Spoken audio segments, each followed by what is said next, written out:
नमस्कार, मैं हूं मृत्युंजय कुमार झा और अगले आधे घंटे तक कमोडिटी मार्केट पर सबसे बड़ी कवरेज जारी है। आपके सवालों का सबसे बड़ा मंच तैयार है। अगर आपने कमोडिटी में ट्रेड किया है या फिर नया ट्रेड करना चाहते हैं, जानना चाहते हैं कि आपके लिए कहां पर कमाई के मौके हैं, तो आप नंबर नोट कर लें 02223001634। इसके अलावा आप 02223001635 पर भी अपना सवाल पूछ सकते हैं।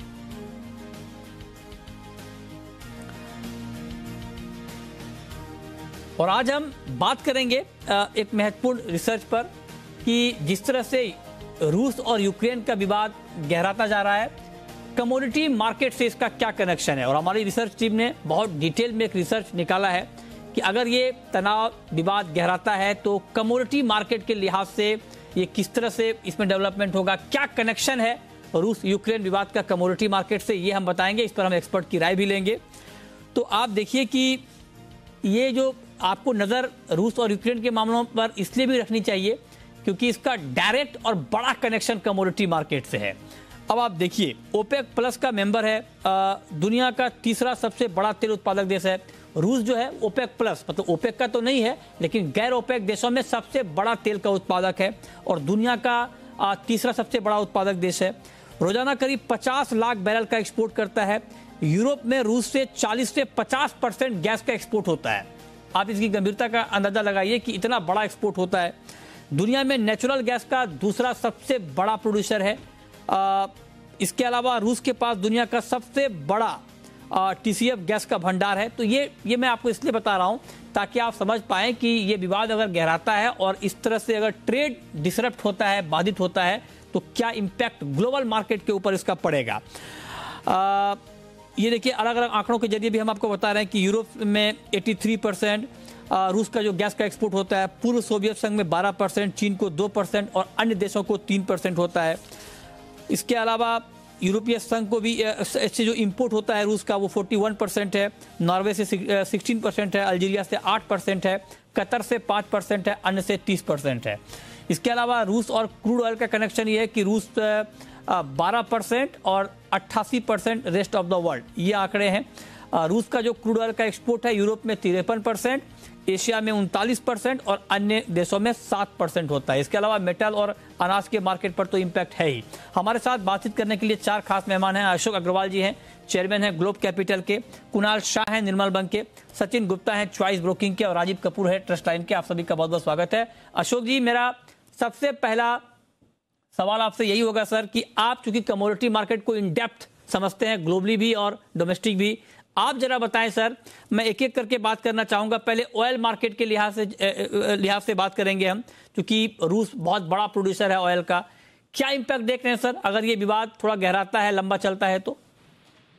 इससे काफी नेगेटिव इम्पैक्ट आएगा क्योंकि रसिया जो है नेचुरल गैस और ऑयल दोनों के अंदर एक काफी सिग्निफिकेंट प्लेयर है और काफी बड़ा एक्सपोर्ट भी करता है और ओपेक का पार्ट नहीं है, बट प्रैक्टिकली ओपेक में जितने भी प्राइसेस और प्रोडक्शन का डिसीजन होता है रसिया उसको फॉलो करता है और इन्फ्लुएंस भी करता है।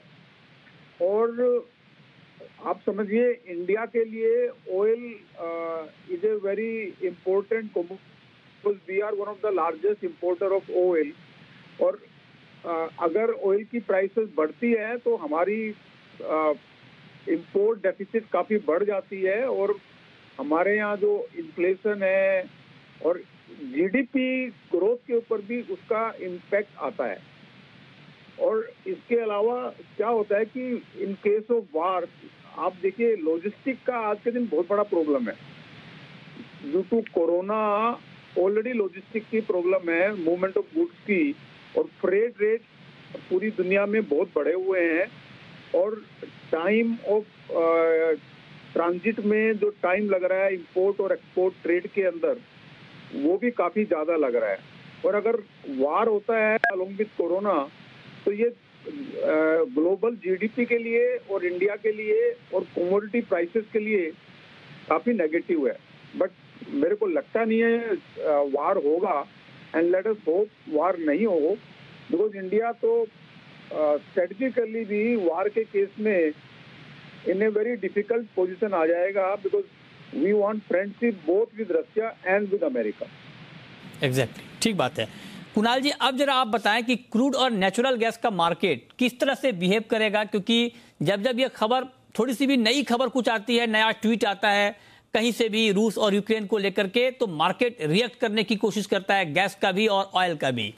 आप जरा बताएं क्या सिनेरियो आप देख रहे हैं ऑयल एंड गैस मार्केट का, अगर ये विवाद थोड़ा और बढ़ता है तो? आई थिंक ये विवाद ऑलरेडी बढ़ चुका है मृत्युंजय जी, और ऑलरेडी क्रूड के अंदर $5 का प्रीमियम अभी फिलहाल ये जियोपॉलिटिकल क्राइसिस का है। आने वाले दिनों में ये अगर एस्केलेट होता है, ये अगर बढ़ता है, तो और $5 का प्रीमियम बढ़ सकता है ऑयल के मार्केट में। इसका सबसे बड़ा फियर मेरी राय में है दैट इज समथिंग एल्स। इसमें जो यूएस, अगर रशिया पे, यूएस ने ईरान पे सैंक्शन लगाया है, और ईरान के सैंक्शन लगाने के बाद ईरान का ऑयल का प्रोडक्शन तकरीबन 3 मिलियन बैरल से मार्केट में से कम हो गया है। अभी जहां तक रशिया की बात है, जो आपने राइटली पॉइंट आउट किया, थर्ड लार्जेस्ट प्रोड्यूसर है, तो 12.5 मिलियन टन, मतलब 12% of the oil supply. So oil supply, global oil supply Russia account करता है। तो रशिया पे अगर कोई सैंक्शन लगता है तो ऑयल मार्केट में बड़ा डिस्ट्रप्शन आ जाएगा, और ऑयल के प्राइसेस कहा भी जा सकते हैं। So war is not desirable for anyone, but जब तक डिप्लोमेटिक टॉक्स फेल होते हैं तब तक हम ऐसा कह नहीं सकते कि वॉर होगा ही नहीं, और या कोई छोटा मोटा कोई जियोपॉलिटिकल कॉन्फ्लिक्ट होगा ही नहीं। सो आई थिंक जब तक कोई डिप्लोमेसी जब तक फेल होती है तब तक ये प्रीमियम कंटिन्यू रहेगा। अगर आप ऑयल के जो 4 मंथ कॉन्ट्रैक्ट है उसको देखोगे तो सब $1.5, $3 नीचे चल रहे हैं।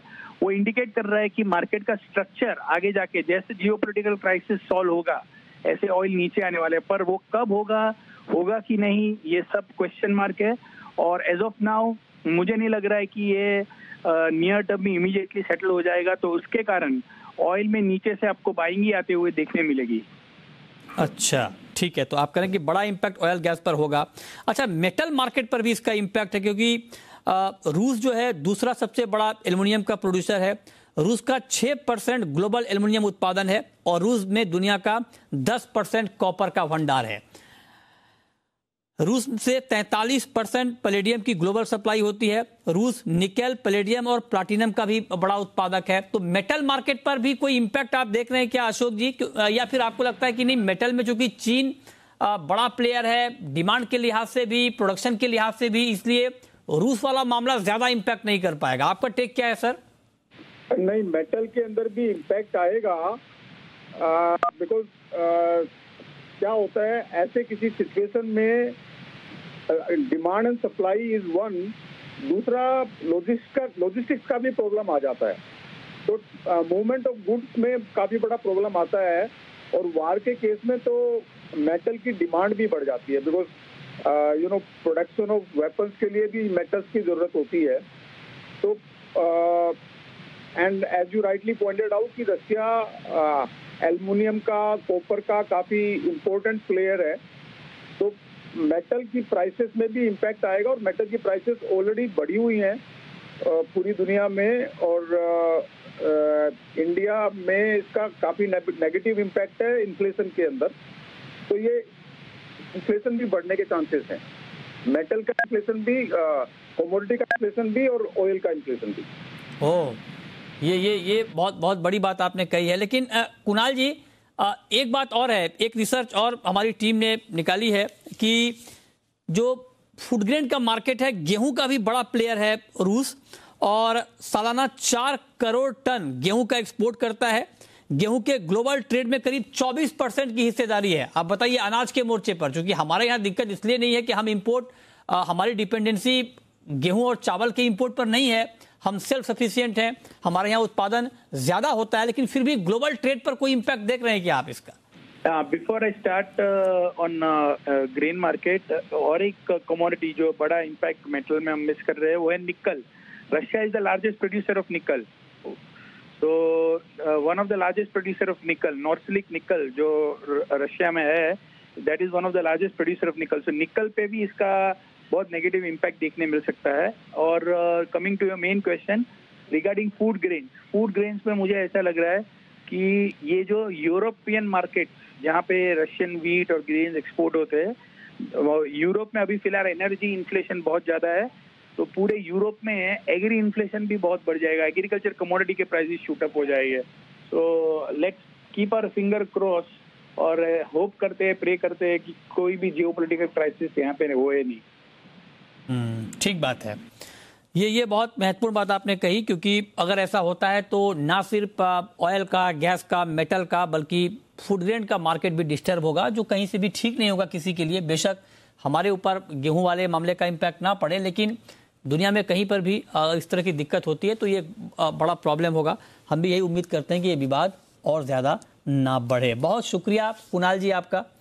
और अशोक जी, एक सवाल मैं आपसे ये पूछना चाह रहा हूँ सर, कि ये तो ठीक है कि जिस तरह से रूस और यूक्रेन का विवाद चल रहा है, लेकिन अब अगर गोल्ड के पॉइंट ऑफ व्यू से बात करें, क्योंकि गोल्ड तो क्या है कि यूनिवर्सल एक कमोडिटी है, और डायरेक्टली जैसे हमने अभी एग्जांपल के तौर पर दिखा दिया कि क्रूड का इतना उत्पादन और गैस का इतना उत्पादन रूस में, गोल्ड का अगर ऐसा कोई कनेक्शन नहीं भी होता है उत्पादन का, तब भी गोल्ड कनेक्टेड होता है, क्योंकि जब भी इस तरह के तनाव के हालात बनते हैं तो सुरक्षित निवेश के तौर पर डिमांड गोल्ड की बढ़ने लगती है। तो उस पॉइंट ऑफ व्यू से गोल्ड पर आपका आउटलुक क्या है सर?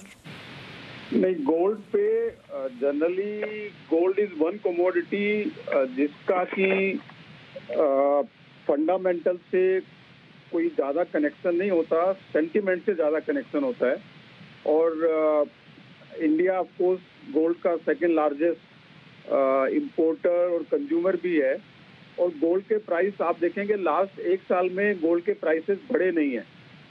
तो और जब ऐसी कोई भी सिचुएशन आती है तो यू वांट सिक्योरिटी, जैसे आपने कहा, तो definitely gold can be a good investment ऐसी किसी सिचुएशन के अंदर, बिकॉज गोल्ड के प्राइसेस भी नहीं बढ़े हैं, और जब ऐसी कोई भी सिचुएशन होती है तो आदमी सेफ्टी की तरफ भागता है और गोल्ड सेफ इन्वेस्टमेंट मानते हैं। अच्छा, ठीक बात है। कुणाल जी, आपका क्या पॉइंट ऑफ व्यू है? क्योंकि गोल्ड के लिए अगर मान लीजिए वहां से ये खबर है तनाव वाली की निवेश मांग, अच्छा ठीक है, लगता है कुणाल जी से हमारा संपर्क टूट गया। बहुत शुक्रिया अशोक जी आपका हमारे साथ जुड़ने के लिए और डिटेल में बात करने के लिए कि किस तरह से इम्पैक्ट करेगा रूस और यूक्रेन का विवाद कमोडिटी मार्केट को। हमारे साथ दो और एक्सपर्ट हैं, राजीव कपूर हैं ट्रस्ट लाइन के, सचिन गुप्ता है। राजीव जी, आप जरा बताएं, अगर मैं गोल्ड के लिए सिर्फ आज के लिए पूछ लूं आपसे, ये तो हमने आगे की बात कर ली फंडामेंटल के लिए आपसे, आज 2 महीने की ऊंचाई पर है एमसीएक्स पर गोल्ड, ट्रेड क्या लिया जाए सर?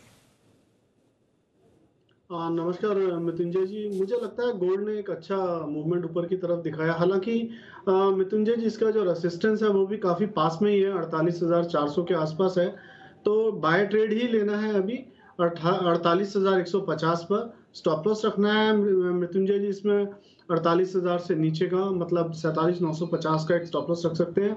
48,400 का टारगेट लेके चलना है फर्स्ट टारगेट। अगर बाजार 48,400 के ऊपर सस्टेन करता है तब मुझे लगता है कि वहां से फिर 200-250 रुपए की और एक मूवमेंट देखने को मिलेगी, और बाजार जो है फिर 48,650 तक भी ऊपर में टेस्ट कर सकता है। बट आज के दिन में मुझे लगता है 48,350, 48,400 एक पॉसिबल टारगेट है अपसाइड में। ओके, ठीक है, 48,400 का टारगेट आप गोल्ड में दे रहे हैं। आपका व्यू सचिन जी गोल्ड में आज के लिए? गुड इवनिंग मृत्युंजय जी, हमारा व्यू भी आज की ट्रेडिंग सेशन में जो है गोल्ड में पॉजिटिव साइड का ही है, और लेवल्स भी हमें लगते हैं एक बार 48,150 के आसपास के लेवल्स मिलते हैं तो गोल्ड में एंट्री ली जा सकती है। डाउन साइड में एक स्टॉप लॉस 48,000 का रहेगा। हायर साइड टारगेट्स हमें लगता है एक बार 48,400 48,450 तक के लेवल्स देखने को मिल सकते हैं। ठीक है, तो ये राय हो गई आपकी। दोनों एक्सपर्ट कह रहे हैं कि गोल्ड में आप बाई करके चल सकते हैं, इस पर आपकी नजर होनी चाहिए। अच्छा राजीव जी, चांदी का मार्केट कैसा लग रहा है आपको? चांदी में भी क्या करना चाहिए? मृत्युंजय जी, चांदी थोड़ा साइडवेज बिहेव कर रहा है। कल बाजार ने 62,000 के आसपास एक रेसिस्टेंस फेस किया था और नीचे में एक सपोर्ट था 61,500 का। हालांकि कोई ट्रेड इसमें बनता नहीं है, बट अगर किसी को ट्रेड लेना ही है तो बाय साइड में 61,500 के आसपास लिया जा सकता है ट्रेड, वो भी 300-400 पॉइंट का, मतलब 61,800-900 के टारगेट के लिए। और मृत्युंजय जी, स्टॉप लॉस रखना है 61,200 का। बट कोई ट्रेड, कोई बहुत ठोस ट्रेड नहीं बन रहा है इसमें, सिर्फ एक सपोर्ट पर बाइंग का ट्रेड लिया जा सकता है छोटा सा। तो ये आपने बहुत महत्वपूर्ण बात कही है कि सिल्वर में भी क्या ट्रेड लेना चाहिए, 61,711 ये एमसीएक्स पर चांदी का भाव है। 324 रुपए इस वक्त एमसीएक्स पर चांदी का भाव नीचे है। अच्छा, आज के लिए राजीव जी क्रूड का मार्केट आपको बिल्कुल इंट्राडे के पॉइंट ऑफ व्यू से कैसा लग रहा है? आज क्रूड में क्या करना चाहिए? जी मृत्युंजय जी, आपने बिल्कुल ठीक पूछा। इंट्राडे पॉइंट ऑफ व्यू से क्रूड जो है थोड़ा सा कमजोर दिख रहा है। इसने काफी अच्छी एक रैली ली थी, बाजार ने 6500 के स्तर के आसपास एक कंसोलिडेशन किया और बाजार करीबन 6950 के हाई तक गया और वहां से बाजार एक करेक्शन फेज में आया है। यहाँ से मृत्युंजय जी हमें लगता है 100 पॉइंट और गिरावट आ सकती है। 6720 के आसपास में बेचने का ट्रेड लिया जा सकता है with the stop loss of 6775। हमें 6600-6620 के दो टारगेट नीचे में आते हुए दिखते हैं। सिर्फ आज इंट्राडे के लिए ही क्रूड में ट्रेड करें, क्योंकि क्रूड टोटली न्यूज ड्रिवन चल रहा है। कोई भी न्यूज क्रूड को पॉजिटिवली और नेगेटिवली दोनों तरफ इंपैक्ट कर सकता है।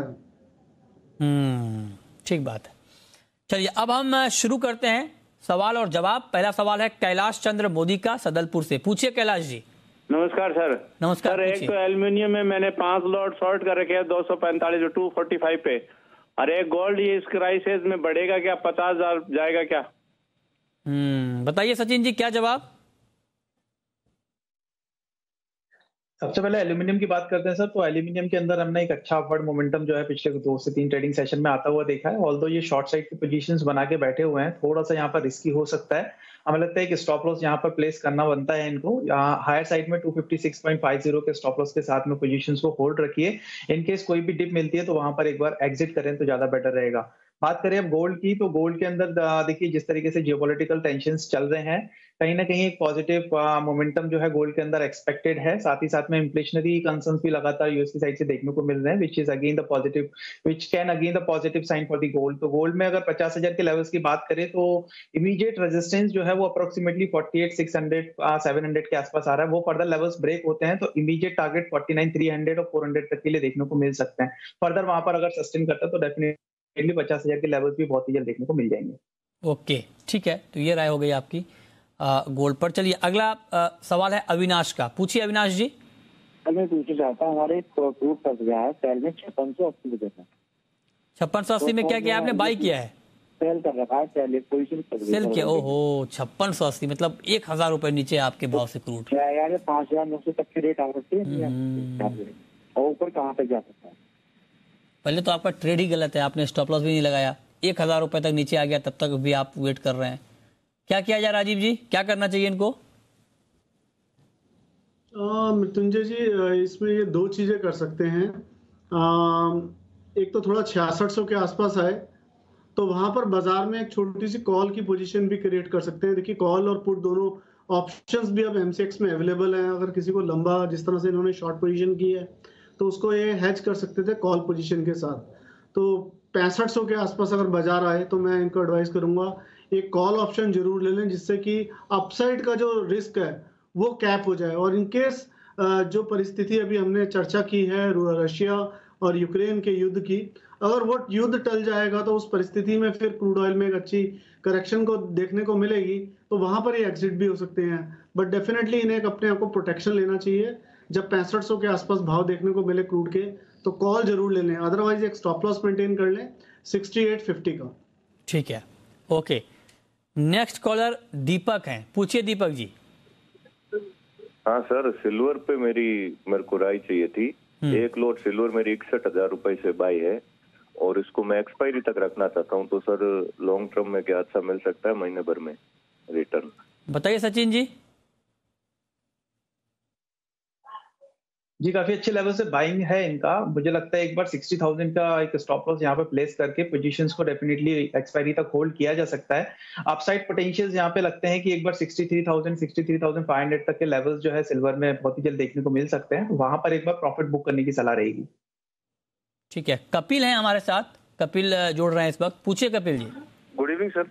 गुड इवनिंग, पूछिए सर। मेरा ग्वाशीट पे सवाल है। मैंने सर फरवरी कॉन्ट्रैक्ट 6400 रुपए में 5 लॉट बाय किए हैं सर, क्या करना चाहिए?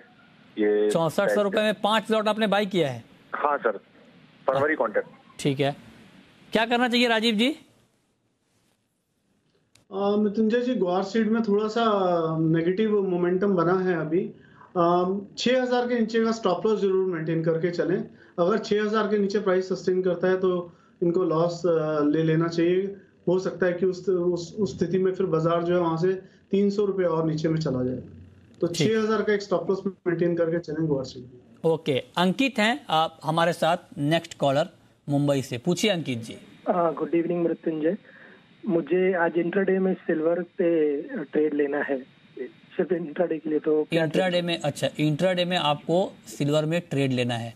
बताइए सचिन जी, 61,700 के आसपास है भाव, इनको आज के लिए ही ट्रेड लेना है चूंकि अगले 5-6 घंटे के लिए, तो इस भाव पर क्या ट्रेड बनेगा?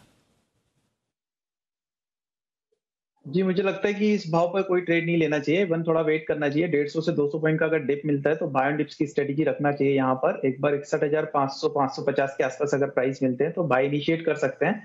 डाउन साइड में जो स्टॉप लॉस रहेगा 61,100 का रहेगा। हायर साइड टारगेट हमें लगता है एक बार 62,000 62,300 तक के लिए आज इंट्राडे में देखने को मिल सकते हैं, तो वहां पर एक बार प्रॉफिट बुक करने की सलाह रहेगी। ठीक है, राजीव हैं हमारे साथ हिसार से। पूछिए राजीव जी। नमस्कार जी।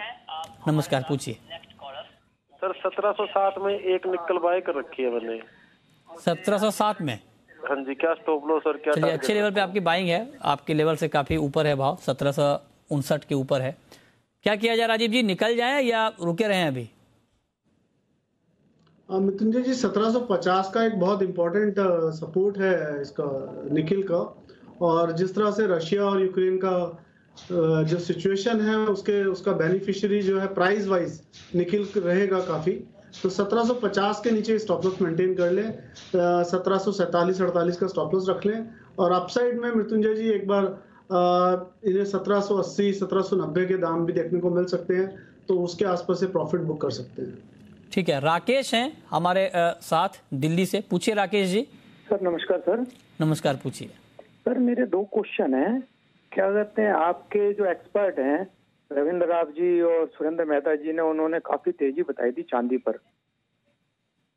तो राजीव कपूर तो हमारे साथ हैं अभी। राजीव जी की नहीं, हाँ। रविंद्र राव सर। अच्छा, रविंद्र राव तो अभी नहीं है हमारे साथ। हाँ सर, मैं आपकी, तो उन्होंने बोला था 70,000 पे भी बाइंग करने के लिए कि 75,000 जाएगी, 78,000 जाएगी, राइट सर? और क्या सर, सुरेंद्र मेहता जी ने इस साल में ओपिनियन दिया है कि 1 लाख रुपए जाएगी चांदी। सर मैं ये पूछना चाहता हूँ, गोल्ड में दायरे में कारोबार हो रहा है और सिल्वर कभी 65 जाके 61 आ जाती है, सर क्या रीजन है? कस्टमर कहाँ पे बाइंग करे और कहाँ पे सेल करे, थोड़ा सा मुझे सॉलिड जवाब चाहिए। हाँ ठीक बात है। और हालांकि ये पूरे साल का टारगेट था सुरेंद्र मेहता जी का, अभी तो सर दूसरा महीना ही शुरू हुआ है। और चांदी का ऐसा नेचर होता है कि बहुत ज़्यादा ऊपर नीचे, तो खैर ये हम जब भी हम चांदी पर बात करते हैं तो हमारे एक्सपर्ट पहले ये डिस्क्लेमर ज़रूर देते हैं कि चांदी में आप पैसा लगाकर निश्चिंत नहीं रह सकते हैं। गोल्ड में आप लगाकर सो सकते हैं कि चलो 5 साल बाद गोल्ड का प्राइस देखना है, लेकिन चांदी में ऐसा नहीं। चांदी आपको बार बार देखना होगा, चांदी से की जो फंडामेंटल है उस पर नज़र रखनी होगी। बहरहाल राजीव जी बताइए, ये जो फ्लक्चुएशन हो रहा है, ऐसे में अगर कोई ट्रेड लेना चाहे थोड़ा सा पोजिशनल पॉइंट ऑफ व्यू से, या इन्वेस्ट करना चाहे चांदी में, तो क्या करना चाहिए? मृत्युंजय जी, पिछले अगर हम 2 साल का अगर चांदी का पूरा बिहेवियर देखें तो चांदी ने नीचे में 58,000 के स्तर को ब्रेक नहीं किया है, और ऊपर में मृत्युंजय जी 75,000 के ऊपर सस्टेन नहीं किया है। बाजार ने तोड़ा तो है 1-2 बार, बट ऊपर में सस्टेन नहीं किया है। तो 58,000 के आसपास इंपॉर्टेंट सपोर्ट रहा है। 2-3 बार बाजार 58,000 के आसपास आकर और ऊपर की तरफ गया है। और 60,000 भी हमने अभी पिछले 2-3 बार देखा, 60,000 से 66,000 गया है। तो आई थिंक 60,000 के आसपास बाइंग इनिशिएट किया जा सकता है थोड़ा सा, और थोड़ा सा 58,000 के आसपास बाय इनिशिएट किया जा सकता है। और मृत्युंजय जी स्टॉप लॉस 56,000 के नीचे जरूर मेंटेन करके चलना चाहिए, क्योंकि चांदी का जो बिहेवियर है काफी वॉलेटाइल है और एक्सेप्शनल मूवमेंट्स इसमें देखने को मिल जाता है। तो 56,000 का स्टॉप लॉस जरूर मेंटेन करें, 58,000 से 60,000 के बीच में से बाइंग इनिशिएट करें, 65,000 से लेके और 68,000 के बीच में एक बार प्रॉफिट जरूर लॉक कर लें। और अगर 68 के बाद बाजार सस्टेन करता है तो उस परिस्थिति में फिर 74,000 के लेवल भी पॉसिबल है। ठीक है, बहुत शुक्रिया राजीव जी आपका, सचिन जी आपका जुड़ने के लिए, बताने के लिए कहां पर कमाई के मौके बनेंगे।